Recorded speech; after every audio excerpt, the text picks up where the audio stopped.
Hello दोस्तों, कैसे हैं आप। मैं हूं मनीष, हाजिर हूं फिर से एक नए व्लॉग के साथ। और फिलहाल मैं हूं हिमाचल प्रदेश के अंदर। आ गया हूं मैं यादों की जुगाली करने, यादों को फिर से ताज़ा करने 4-5 साल बाद। जिस जगह पर यहां पर आप देख सकते हैं प्रकृति के सुनहरे नज़ारों के रंग, जिन्हें देखकर आप रह जाएंगे दंग। जी हाँ, यह जगह है हिमाचल प्रदेश का मैक्लोडगंज, जिसे जाना जाता है मिनी लहासा सिटी के नाम से भी। क्यों कहा जाता है इसे मिनी लहासा सिटी, ये भी मैं आपको बताऊंगा, लेकिन पहले आपको मेरे सह यात्री से मिलवाऊंगा। तो धर्मशाला की सैर करने के बाद में फिर से एक बार मेरे साथ आ गया है मेरा कजन गोविंद। Hello guys. तो कैसा लग रहा है यहाँ आके? काफ़ी रिलैक्स फील कर रहे हैं यहाँ पे आके। अभी सुबह सुबह थोड़ी सी ठंड सी भी है और थोड़ी सी हल्की सी धूप भी आई है। अब यहाँ पे घूम के पता चलेगा कि कैसा है मैक्लोडगंज का नज़ारा। तो आइए, धूप सिखाएंगे तुझे, चिंता मत कर। गुनगुनी धूप का मजा लेना जरूरी है। बैठेंगे भैया, बैठेंगे। अपन जो लास्ट व्लॉग के अंदर थे धर्मशाला में, वो था नीचे की तरफ, अब हम आ गए हैं ऊपर की तरफ। तो क्या डिफरेंस लग रहा है? डिफरेंस यही है कि वहाँ पे शांति भी थी, शांति के साथ साथ गर्मी भी लग रही थी वहाँ पे, मगर यहाँ पे गर्मी लगने का तो कोई चांस ही नहीं है। हल्की सी ठंड हो सकती है या ज्यादा ठंड हो सकती है। मैंने तो अपनी हुडी पहन ली है। तो गोविंद हुडी पहन कर रहा है सर्दी से बचाव। अब मैं आपको बताता हूँ मैक्लोडगंज का यह स्थान जहाँ पर हम खड़े हैं, यह क्या कहलाता है। यह स्थान कहलाता है मैक्लोडगंज का मेन स्क्वायर। जी हाँ, बस स्टैंड से या टैक्सी से या आप अपनी गाड़ी से यहाँ पर आएंगे तो सबसे पहले जहाँ आप प्रवेश करेंगे वो होगा यहाँ का मेन स्क्वायर। और जैसे ही आप नज़र घुमाते हैं तो मेन स्क्वायर का नज़ारा जो दिखाई देता है इस तरीके से दिखाई देता है। रेस्टोरेंट्स हैं, होटल है, ये देखिए आप। और साथ ही है यहाँ पर द पेस्ट्री डैन, जहाँ पर आप खा सकते हैं मज़ेदार मीठी मीठी पेस्ट्रीज अलग अलग फ्लेवर्स में। और इस तरफ भी है एक पेस्ट्री शॉप। और सामने ये जो रोड है यह कहलाती है टेम्पल रोड। वो वाली जो रोड है वो है भागसुनाग टेम्पल रोड। और ये जो पीछे की तरफ रोड है यहाँ पर, ये कहलाती है जोगीवाड़ा रोड। तो ये जो तीनों रोड्स हैं यही यहाँ की मेन रोड्स हैं। इन्हीं के ऊपर लगता है मार्केट, जहाँ पर आप खरीद सकते हैं बहुत बेहतरीन चीज़ें। तो हम भी चलेंगे मार्केट की तरफ, पहले यहाँ का नज़ारा अच्छे से देख लें। तो वहाँ पे है बस स्टैंड, टैक्सी स्टैंड। और मेन स्क्वायर पे आप यहाँ देख सकते हैं हमारे लौह पुरुष सरदार वल्लभ भाई पटेल जी की है प्रतिमा। इससे पहले आपको मैक्लोडगंज घुमाया जाए, क्यों ना मैक्लोडगंज के बारे में आपको थोड़ी सी जानकारी और दे दूं। मैक्लोडगंज तो इसे कहा ही जाता है, साथ ही इसे कहा जाता है मकलौडगंज। जी हाँ, पंजाबी टोन में हम क्या कहेंगे, मकलौडगंज। और साथ ही इसे कहा जाता है मिनी लहासा सिटी। और यह क्यों कहा जाता है यह भी आपको मैं बताऊंगा विस्तार के अंदर। लेकिन उससे पहले मैं बताना चाहूंगा कि ये जो मैक्लोडगंज है यह समुद्र तल से 2882 मीटर की ऊंचाई पर स्थित है। इसलिए आप साल में चाहे कभी भी आइए, आपको यहाँ ठंड का अनुभव तो होगा ही। और गर्मियों से राहत के लिए ही तो हम यहाँ पर आते हैं पहाड़ों के ऊपर। तो अगर आप सर्दियों में आएंगे तो आपको मिलेगी ज्यादा सर्दी, ज्यादा ठंड। और बाकी आप गर्मियों के मौसम में आएंगे तो भी आप रिलैक्स कर सकते हैं, हल्का फुल्का मतलब आप पहनकर घूम सकते हैं। बहुत ज्यादा आपको इस तरीके से पहनने की जरूरत नहीं होगी। मैक्लोडगंज जो है इसका नाम रखा गया था जो पंजाब के उस टाइम पे लेफ्टिनेंट गवर्नर हुआ करते थे, सर डोनाल्ड फ्रीड मैक्लोड, उनके नाम के ऊपर।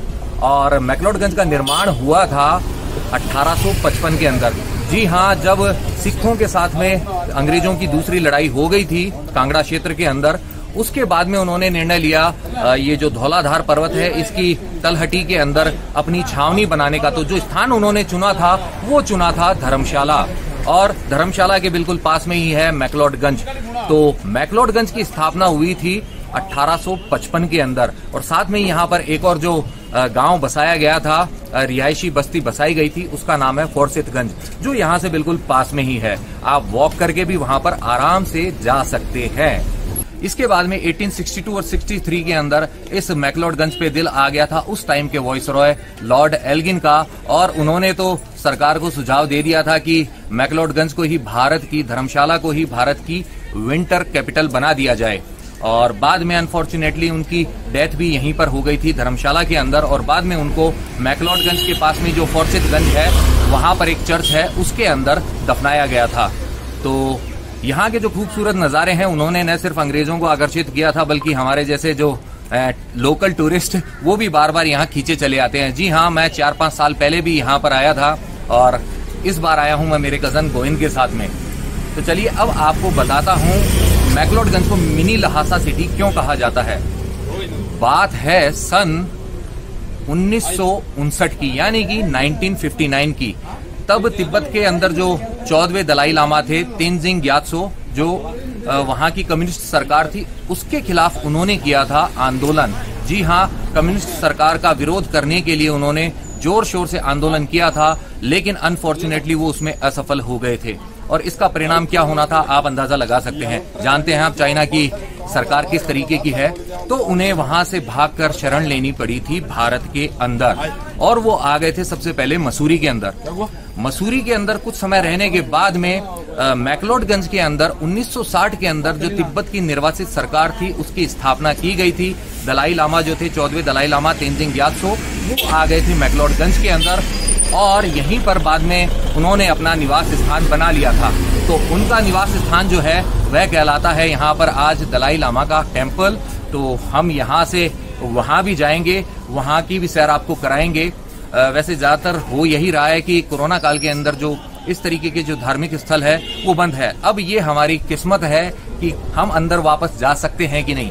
वैसे मैं तो एक बार पहले अंदर जाके देख चुका हूँ, लेकिन मेरी इच्छा है कि गोविंद को भी अच्छे से मैं वो स्थान दिखाऊं। तो अब आपको सबसे पहले दिखाता हूँ मैक्लोडगंज का खूबसूरत नजारा। ये देखिए हरी भरी पहाड़ियां, और इनके पीछे ही है धौलाधार पर्वत बर्फ से ढका हुआ, और वहां पे जो बीच के अंदर लाल लाल सा जो दिखाई दे रहा स्थान, उसके पास में ही है यहाँ का सबसे पुराना चर्च। और आगे आप देख सकते हैं फॉर्सिथगंज, जिसे मैक्लोडगंज के साथ ही बसाया गया था 1855 में। और ये देखिए यहाँ पे है मैक्लोडगंज का मेन स्क्वायर। इस मेन स्क्वायर से अब हम बढ़ते हैं टेम्पल रोड की तरफ। जो आप देख रहे हैं पेस्ट्री शॉप्स दोनों तरफ, इन्हीं के बीच से गुजरती है यह टेम्पल रोड, और आगे जाके है हमारा होटल इसी रोड पर। तो ये है यहाँ की पेस्ट्री डैन, जहाँ पे आप देख सकते हैं अलग अलग तरीके की पेस्ट्रीज, जिसको देख के आपका मन ललचा ही जाएगा। लेकिन अब हम रखेंगे हमारे दिल पे काबू, क्योंकि हम इनका लुत्फ उठाएंगे रात में। जी हाँ, अभी नहीं। अब आपको मैं एक इन्फॉर्मेशन देना चाहूँगा एटीएम के बारे में, जो हमें खास तौर पर उसकी ज़रूरत पड़ती ही रहती है। तो ये जो मेन स्क्वायर है, इस पे टेम्पल रोड पे ही आप जैसे थोड़ा सा आगे आते हैं, लेफ्ट हैंड साइड पे ही है यहाँ पीएनबी बैंक, और यहाँ पे है उसका एटीएम। और अगर आप आते हैं अपने व्हीकल से तो आप ध्यान रखिएगा, यहाँ पर वन वे रहता है, तो आप कभी गलत डायरेक्शन में एंट्री ना कर लें। आने का अलग रास्ता है, जाने का अलग रास्ता है। अगर आपसे हुई इसमें भूल श्रीमान, तो कट जाएगा आपका चालान, ध्यान रखिएगा। दिन की शुरुआत हुई है, तो अभी शॉप्स अभी ओपन होना शुरू ही हुई हैं। धीरे धीरे बाजार सजेगा और फिर मैक्लोडगंज जो है अपने जलवे दिखाएगा। ये देखिए सब कुछ मिलेगा आपको यहाँ पर। और आप पहुंचे हैं हम यहाँ काल चक्र टेम्पल पर। ये देखिए टेम्पल रोड पर ही है यह स्थित।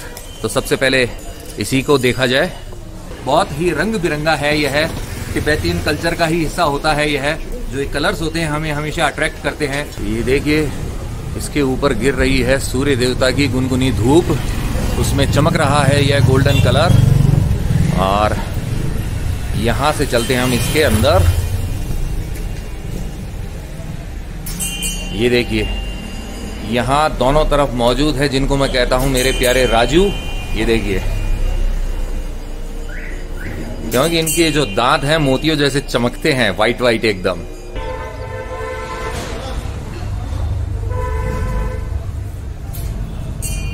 यहाँ बने हुए हैं 8 बुद्धा।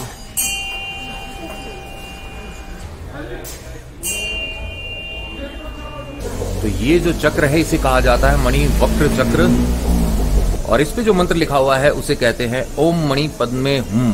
और खास बात यह है कि इसको घुमाया जाता है क्लॉकवाइज, एंटी क्लॉकवाइज मत घुमाइएगा, ध्यान रखने वाली बात है ये। दोनों राजू से मुलाकात हो चुकी है, अब चलते हैं अंदर। और ये जो चक्र है इसके ऊपर है बहुत सारे मंत्र, और मंत्रों का उच्चारण हम कर नहीं सकते, हमें आते नहीं है। तो हमारे जैसे जो लोग जो मंत्र नहीं जानते हैं वो इसको घुमाते हैं, उससे भी हमें वही फल प्राप्त होता है जो हम मंत्रों का उच्चारण करने से प्राप्त करते हैं। आइए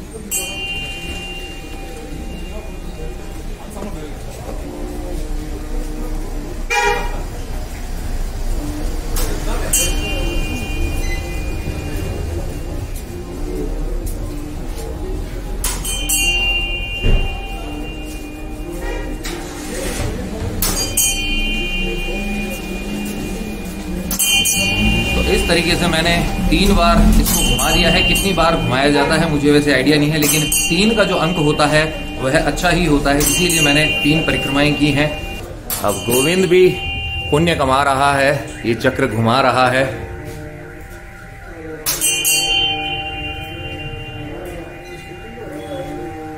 ये देखिए, इस कक्ष के अंदर भी है बहुत सारी भगवान बुद्ध की प्रतिमाएं। तबाकू कहते हैं इसे। ये कथा है, कथा कथा है ये? भगवान का कथा पढ़ता है। कौन सी लैंग्वेज में है ये? कथा हम लोग का कथा, हम बोल नहीं सकते ना, हम लोग का कथा पता, हम लोग कथा। मंत्रों का उच्चारण कर रहे हैं। इस तरीके से ये चित्र बने हुए हैं और मूछें भी बनी हुई है भगवान के। आप देखिए, पद्मासन की मुद्रा में विराजमान है।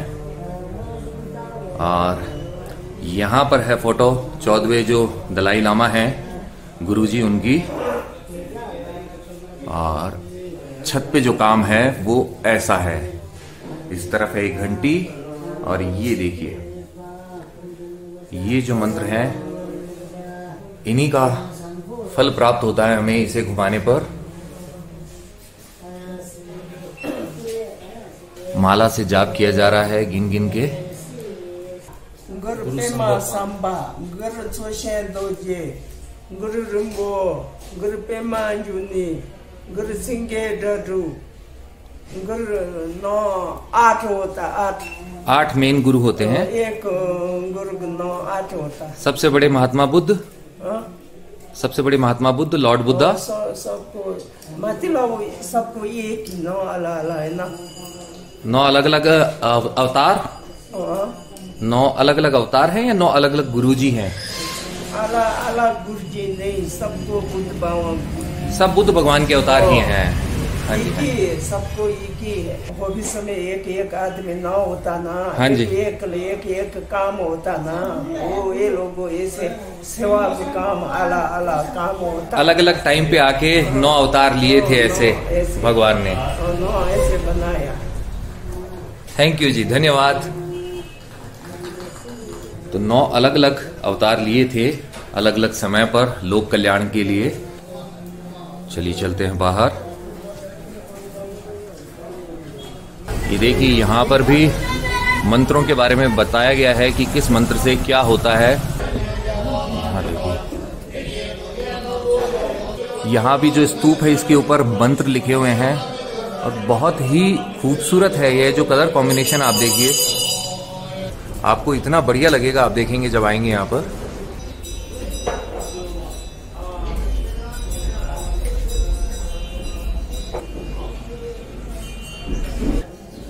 अभी इससे ऊपर जाने की परमिशन नहीं है because of corona. Last time जब मैं आया था तब मैं वहाँ ऊपर भी गया था, वहाँ बाहर जाकर भी मैंने कुछ फोटोज क्लिक किए थे, वो भी आपको दिखाऊंगा अभी।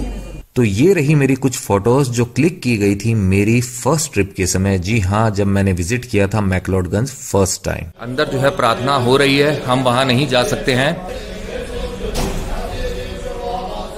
चलिए,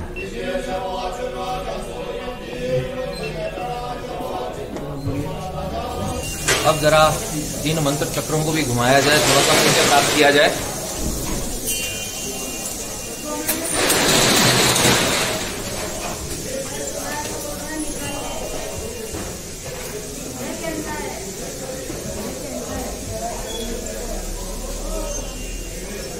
यहाँ घुमाने के लिए नीचे आप देखिए इस तरीके से है ये हैंडल टाइप का, जिससे आप इजीली इसको घुमा सकते हैं। यूं ऐसे घुमाने की जरूरत नहीं होती है।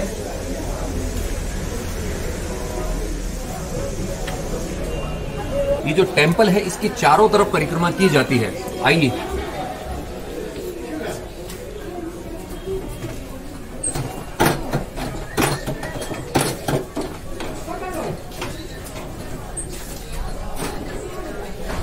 ये है टेम्पल का पिछला भाग। तो ये है टेम्पल का पिछला भाग और लास्ट टाइम मैं उस टॉप वाली जगह है वहां पर था और वहां से बहुत अच्छा व्यू दिखता है। और टेम्पल के जस्ट पीछे आप देख सकते हैं यहाँ पर मिल रहे हैं अखरोट और ये ड्राई फ्रूट्स हैं। और साथ ही है ये मीठी मीठी गोलियां जैसी। यहाँ की जो मुख्य रोड है, जो 3 रोड्स हैं, वहां पर आप घूमेंगे तो आपको बहुत अच्छा मार्केट दिखेगा। जैसे टाउन स्क्वायर से जब आते हैं, एक है टेम्पल रोड जो जाती है सीधी दलाई लामा टेम्पल तक, इसीलिए कहलाती है टेम्पल रोड। और ये है जोगीवाड़ा रोड। और तीसरी रोड जो है वो है भागसुनाग वाटरफॉल की तरफ जाने वाली रोड। तो आप इन तीनों रोड्स पे जब घूमेंगे आपको बहुत अच्छा फील होगा, मन करेगा बहुत कुछ खाने का, बहुत कुछ खरीदने का, क्योंकि ऐसी ऐसी शॉप्स हैं कि आपका मन ललचाएगा सब कुछ ले जाऊं, लेकिन वो पॉसिबल होता नहीं है। तो आप कुछ सेलेक्ट करके अपनी पसंद के कुछ आइटम अपने साथ ले जा सकते हैं यादगार के रूप में। आइए चलते हैं अब टेम्पल रोड से दलाई लामा टेम्पल की तरफ। ये देखिए वो रहा सामने मेन स्क्वायर और ये है टेम्पल रोड। सुबह का समय है, अभी 9:30 बजे हैं, तो अभी दुकानें धीरे धीरे खुल रही हैं। तो यहाँ तैयार होगा अभी नाश्ता, समोसे लगाए जा रहे हैं। और यहाँ पर आप देख सकते हैं ऊनी टोपियाँ एकदम गरम गरम। अगर आप घर से लाना भूल गए हैं तो आप यहाँ से ले सकते हैं, बहुत कलरफुल है ये। साथ ही आप देख सकते हैं यहाँ पर स्कार्फ भी है और आपको आगे शॉल्स भी मिल जाएंगी। ये देखिए बिल्कुल कलरफुल होके जाएंगे आप यहाँ से। और आप ये देखिए पहाड़ी कुत्ते को, ये देखिए क्या हेल्थ है इसकी, मस्त वाले बाल हैं। तो भ्रमण करते करते सबसे पहले अब हम ले लेते हैं मजा गर्मा गर्म गुलाब जामुन का, क्योंकि मुझे यहाँ पर दिखाई दे गए हैं गर्मा गर्म गुलाब जामुन। तो एक एक गुलाब जामुन खाया जाए, उसके बाद में कुछ और खाया जाएगा। ये देखिए ये है प्योर मावे के गुलाब जामुन। तो अंकल खिलाएंगे अभी गुलाब जामुन। साथ ही यहाँ पे है मिर्ची बड़ा और ब्रेड पकौड़ा। इस तरफ है टिक्की और ये है समोसा, जिस पर हमेशा रहता है हमारा भरोसा। तो लीजिए आप पहुंचा है हमारा गर्मा गर्म गुलाब जामुन।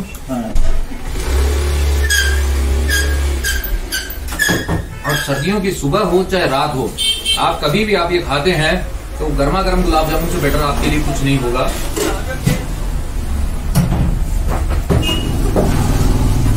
कैसा है गोविंद? बहुत ही बढ़िया दिया, गर्मा गर्म गुलाब जामुन। हाँ मजा आ गया खा के। अच्छा है ना? मस्त है अंकल,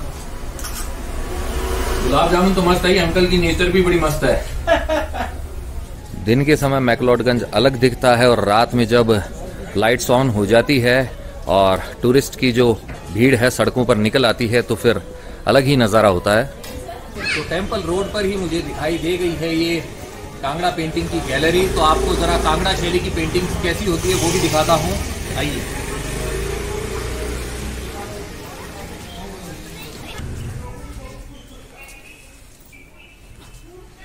यहाँ पे आप देख सकते हैं गीत गोविंद टाइटल है, भगवान कृष्ण और राधा जी का यह चित्र है कांगड़ा शैली के अंदर बना हुआ।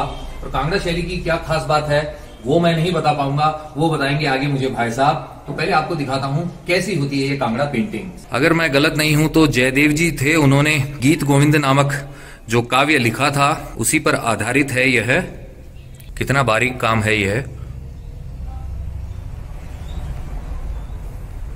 और यहाँ पे अपने प्रियतम का इंतजार करती हुई ये युवती कि यहाँ पे नाराजगी दूर करते हुए नाराज हो गई हैं ये और इन्हें मनाया जा रहा है। गोपियां हैं और भगवान कृष्ण साथ में हैं और यहाँ पे इन 2 मोरों के साथ में है ये युवती।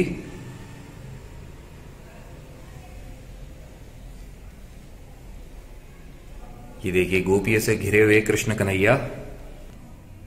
मेनली भगवान कृष्ण की ही हैं पेंटिंग्स इस शैली के अंदर।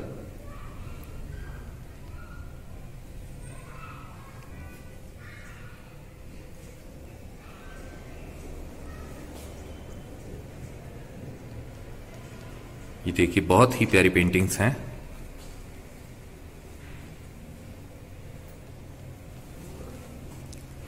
यहां भगवान कृष्ण जो हैं श्रृंगार कर रहे हैं, ये देखिए अपने हाथों से। ये है विशाल पेंटिंग, इसका साइज बड़ा है।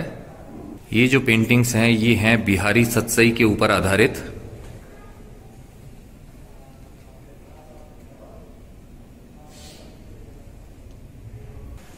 और यहाँ पे भाई साहब बना ही रहे हैं अभी पेंटिंग, देखिए। नमस्ते सर, आपका नाम? मेरा नाम मोनू कुमार है। अरे आपका नाम भी मोनू है, मेरा भी घर का नाम मोनू है। तो ये सबसे पहले मैं जानना चाहूंगा, ये जो कांगड़ा शैली होती है यह दूसरी शैलियों से कैसे भिन्न होती है? ऐसा है सर कि इसमें जो चेहरे की बनावट है, जैसे अब राजस्थानी में जो राजस्थान का जो आर्ट वर्क है, बनी ठनी मुगल स्टाइल का ज्यादातर उसमें प्रभाव है। बट ये कांगड़ा पेंटिंग भी मुगल से इंस्पायर है, बट इसके जो चेहरे हैं वो थोड़े शार्प हैं, थोड़े उनका बनाने का स्टाइल थोड़ा अलग है, फीचर शार्प होते हैं। जी बिल्कुल, जैसे आंख कान नाक जो है वो कांगड़ा शैली के थोड़े शार्प होते हैं। चेहरे की बनावट जो होती है कांगड़ा शैली में ऐसी होती है, शार्प फीचर्स होते हैं जो दूसरी शैली से थोड़ा भिन्न होते हैं। और खास तौर पे जैसे मैंने यहाँ पे देखा है कि भगवान कृष्ण की ही पेंटिंग्स ज्यादा है। जी, तो इसका कारण ये है कि हमारे जो यहाँ के राजा संसार चंद थे वो ज्यादा विष्णु भगत थे। तो उस टाइम जो भी कलाकार, जो भी आर्टिस्ट होते थे, तो जो राजा को पसंद होता था तो उसी हिसाब से उनको काम करना पड़ता था।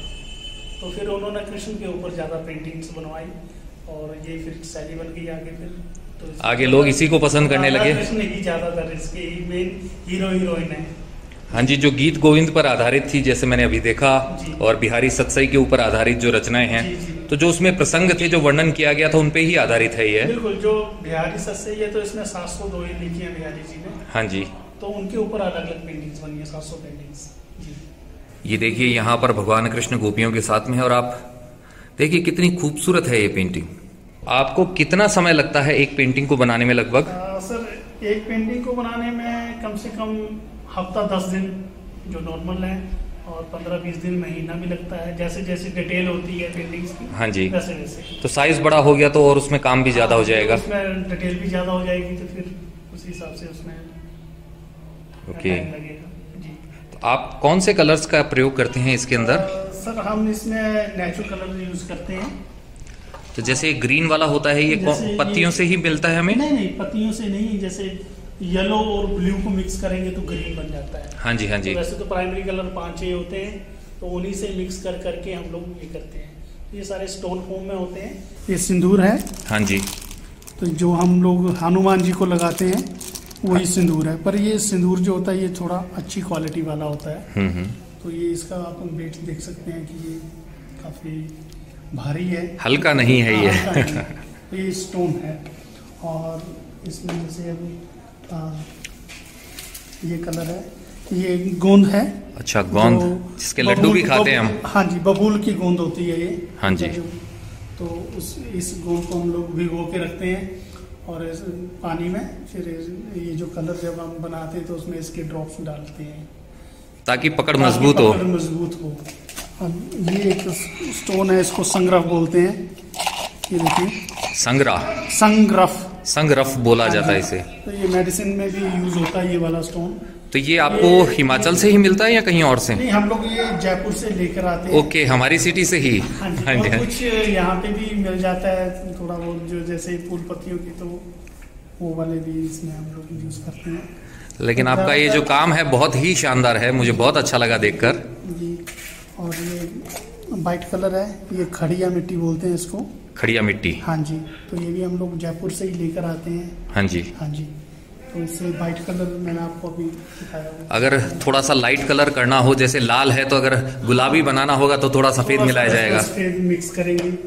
और ये ब्लू है, ये इंडिगो। हाँ जी। हाँ जी, स्टोन फॉर्म में है, तो इससे नीला कलर बनता है। और नीला और पीला मिक्स करेंगे तो ग्रीन बन जाएगा। हाँ जी, हाँ जी। यहाँ है पीला, यहाँ है नीला, और ये दोनों जब मिले तो बन गया ये हरा। पेवड़ी कलर है ये। तो ये भी पीला कलर हम लोग वहीं से लेकर आते हैं, जयपुर से ही। हाँ जी। तो ये तो होता स्टोन फॉर्म में, बट हमने इसको चूरा करके इसको वैसे। हाँ जी। जानना चाहूंगा आपसे कि ये जो कांगड़ा शैली की जैसे पेंटिंग्स है, अगर कोई आता है पसंद करता है तो एक इसकी जो रेंज होती है वो कहाँ से मतलब स्टार्ट होती है? देखिए, वैसे तो काम के हिसाब से इसकी वो रेंज है। एक रफ आइडिया हम लोग 5,000 से इसको स्टार्ट करते हैं, पर इसमें सारे ओरिजिनल गोल्ड लगाया हुआ है, सिल्वर लगाया हुआ है, तो वो कीमत बढ़ जाएगी। कीमत वैसे वैसे जैसे जैसे डिटेल बढ़ती जाएगी, कीमत भी वैसे। जैसा काम वैसे दाम। जी सर। बहुत बहुत धन्यवाद मोनू जी, आपसे मिलकर बहुत अच्छा लगा।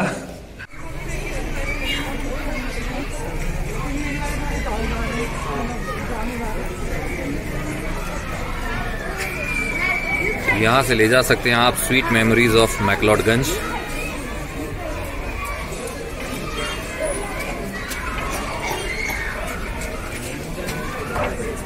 की चेन्स भी बनते हैं यहाँ पर, ये देखिए।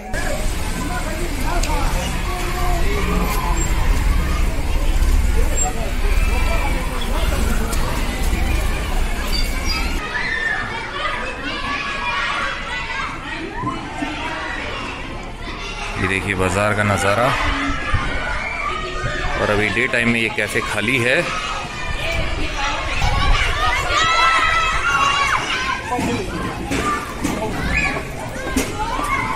ये देखिए तिब्बतियन चिल्ड्रन का स्कूल, क्या मस्ती कर रहे हैं। ये देखिए बचपन के दिन याद आ गए।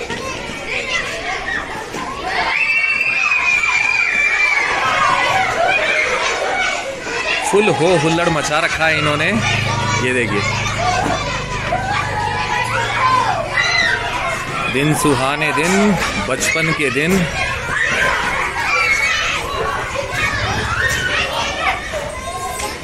ये वाले देखिए डेयर डेविल कैसे लटक रहे हैं ये।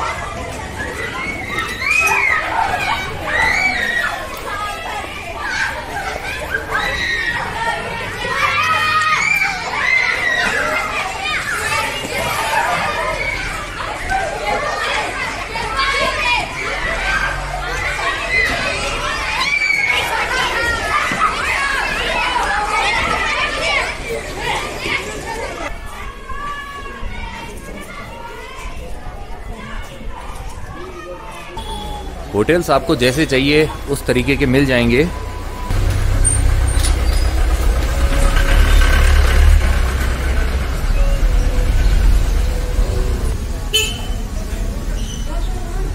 ये देखिए तिब्बतियन शॉल्स जो हैं वो भी आप ले सकते हैं यहाँ से। तो यहाँ पे तिब्बतियन कोऑपरेटिव शॉप, इसके अंदर जाया जाए। देखिए कितने खूबसूरत खूबसूरत हैं यहाँ पे ये तिब्बतियन कल्चर से रिलेटेड प्रतिमाएं। भगवान बुद्धा भी हैं और जो गुरुजी और दूसरे अवतार के अंदर हैं वो भी हैं। और यहां पर एक छोटा सा मणिवक्र, ये देखिए।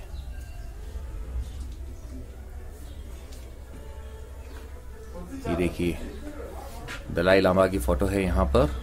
और सबसे खास बात क्या है कि यहाँ पर जो प्राइस है वो फिक्स्ड है, तो यहाँ बार्गेन करने की आपको जरूरत नहीं पड़ेगी।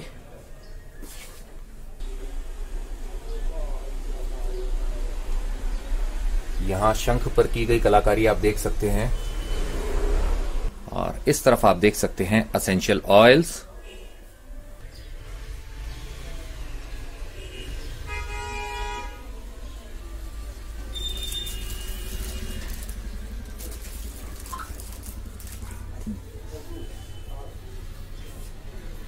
तो यहाँ पे देखिए आप ये स्नो लॉयन, जिसे मैं प्यार से कहता हूं राजू, और इसके दांत मोतियों जैसे नहीं चमक रहे हैं क्योंकि हैं पीले।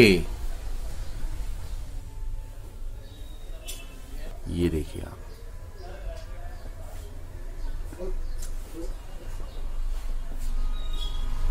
और ये है आपकी वॉल्स को सजाने के लिए, चार चांद लगाने के लिए खूबसूरत पेंटिंग्स कपड़े के ऊपर।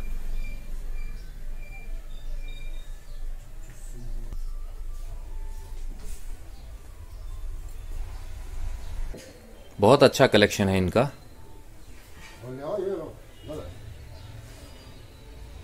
और यहाँ देखिए ये प्यारी सी घंटियां, और यहाँ गोविंद ये घुमा रहा है देखिए मणिवक्र को, छोटा सा मिनी मणिवक्र। ये देखिए कितना खूबसूरत है ये भी। और ये तो वास्तव में बहुत ही क्यूट से हैं। नजर से बचाने के मुखौटे भी हैं यहाँ मैग्नेट्स के रूप में। तिब्बतियन आर्ट का नमूना ये क्रॉकरी, ये आप देख सकते हैं इस पर बने हुए ड्रैगन को। सबसे पहले बुरा न देखें, फिर बुरा न सुने और बुरा न बोले। यहाँ भी दलाई लामा की फोटो है। 14वें दलाई लामा तेंजिंग ग्यात्सो। और ये काफी पुरानी फोटो है। तिब्बत का जो पोटला पैलेस है उसका ये मिनिएचर मॉडल।